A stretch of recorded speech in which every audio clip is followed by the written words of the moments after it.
नमस्कार, ये आकाशवाणी शिमला है। अब आप पूनम शर्मा से प्रादेशिक समाचार सुनिए। प्रदेश में 14,000 करोड़ रुपए से अधिक की अनस्पेंड राशि पड़ी हुई है, जिसे सरकार ने आगामी 31 मार्च तक खर्च करने का लक्ष्य रखा है। जल शक्ति मंत्री महेन्द्र सिंह ठाकुर ने आज मंडी जिले के करसोग में एक बैठक में ये जानकारी दी।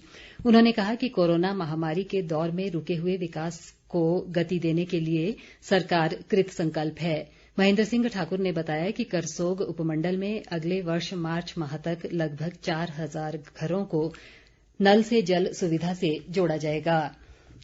बिलासपुर जिले में इस वित्त वर्ष में मनरेगा के तहत 2,79,742 कार्य दिवस सृजित कर लोगों को रोजगार उपलब्ध करवाया गया है। ग्रामीण विकास मंत्री वीरेन्द्र कंवर ने बिलासपुर में एक बैठक में बताया कि जिले में इस अवधि में विभिन्न विकास कार्यों पर करीब 10 करोड़ 38 लाख रुपए खर्च हुए हैं। वीरेन्द्र कंवर ने अधिकारियों को विकास कार्यों में गुणवत्ता का विशेष ध्यान रखने के निर्देश दिए।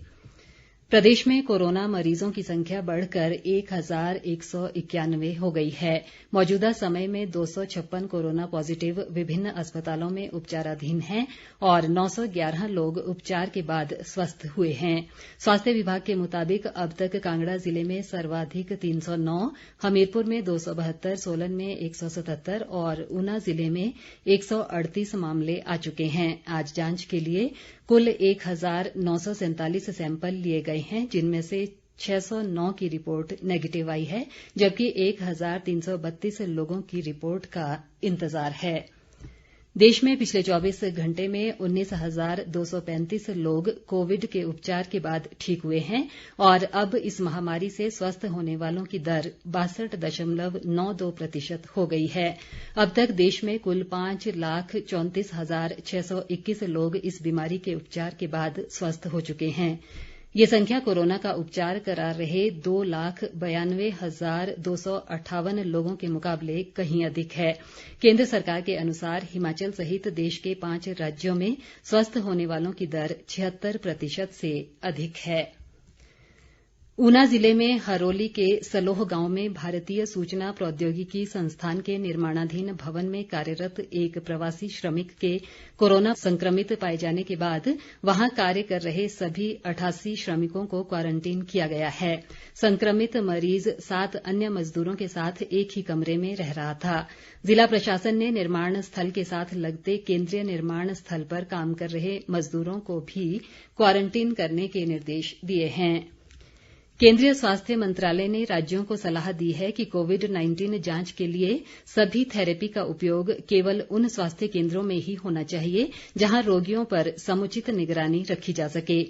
भारतीय आयुर्विज्ञान अनुसंधान परिषद और अखिल भारतीय आयुर्विज्ञान संस्थान ने ऑक्सीजन थेरेपी, स्टेरॉयड और समुचित देखभाल पर विशेष ध्यान देने की सिफारिश की है। रोगियों और परिवारजन के मानसिक स्वास्थ्य परामर्श पर भी बल दिया गया है। कोरोना संकट के दौरान प्रधानमंत्री गरीब कल्याण पैकेज देश भर में गरीब परिवारों के लिए वरदान साबित हुआ है। लाहौल स्पीति जिले में भी पैकेज से लोग लाभ ले रहे हैं। लॉकडाउन के दौरान जिले में प्रधानमंत्री किसान सम्मान निधि के तहत लगभग 3,000 किसानों को 2-2 हजार रुपए की अग्रिम किश्त मिलने से कृषि कार्यों में मदद मिली है। इसके अलावा जिले में मुफ्त अन्न योजना के तहत 2,200 से अधिक परिवारों को 3 माह का राशन दिया गया है। लाहौल स्पीति जिले के कारगा में भारत तिब्बत सीमा पुलिस ने पौधरोपण अभियान चलाया। संगठन के चौकी प्रभारी राजेंद्र पाल ने बताया कि इस मुहिम के माध्यम से पर्यावरण संरक्षण का प्रयास किया गया है। हिमाचल किसान सभा ने प्रदेश में सेब बागीचों में फैल रही विभिन्न बीमारियों पर गंभीर चिंता जताई है। किसान सभा के वित्त सचिव संजय चौहान ने बताया कि सेब बागीचों में इन दिनों स्कैब, असामयिक पतझड़, माइट और वुल्ली एफिड जैसी बीमारियां फैल रही हैं, जिनकी रोकथाम के लिए सरकार को समय रहते ठोस कदम उठाने की जरूरत है। उन्होंने कहा कि इसकी रोकथाम के लिए बागवानों को समय रहते कीटनाशक और अन्य संसाधन पर्याप्त मात्रा में उपदान पर उपलब्ध करवाने की जरूरत है।